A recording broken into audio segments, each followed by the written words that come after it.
un représentant de la province de l'Ontario à prendre la parole. Alors, Michael. Thank you, Commissioner.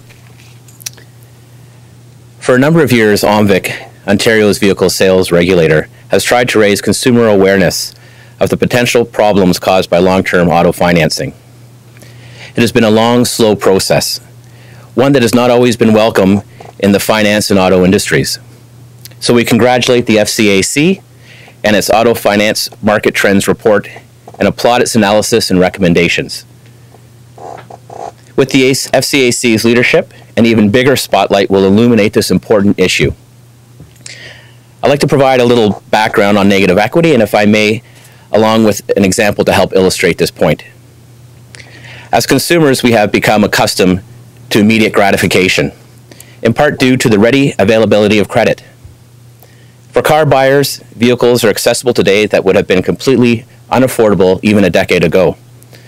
Consumers can buy their car of their dreams with no money down, for monthly, bi-weekly, or even daily payments. And this has somehow become affordable. But how? Did cars get cheaper? Are we significantly wealthier? Or is something else at play? For many, this is a direct result of historic low interest rates combined with longer repayment terms. Traditionally, 4 or 5 year car loans were the norm.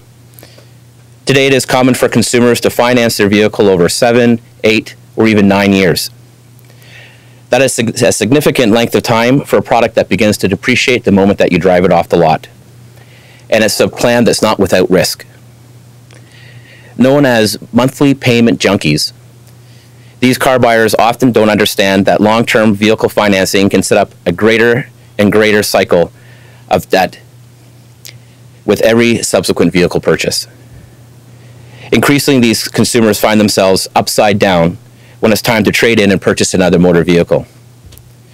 Considering how quickly motor vehicles depreciate, particularly if they've been driven more than the average distance, like many consumers find themselves in the position of, and how often consumers trade in their vehicles, financing a car over 84 to 96 months commonly means that consumers find themselves taking on a loan for new vehicle purchase that includes additional funds needed to pay off the negative equity that owing on their trade-in.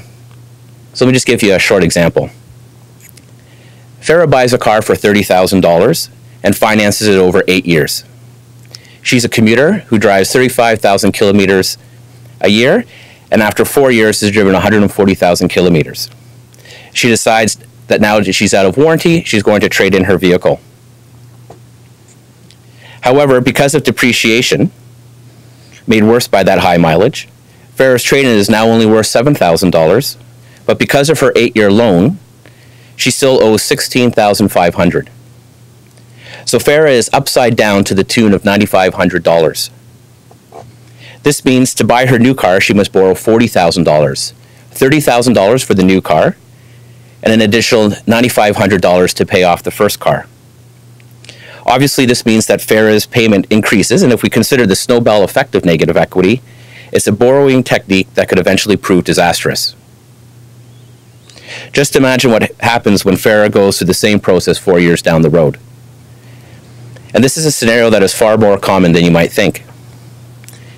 In closing, OMVIC isn't suggesting car buyers shouldn't borrow over an extended term, but they need to consider how much and how long they're going to drive, how long they intend to keep the vehicle, and how quickly it's going to depreciate.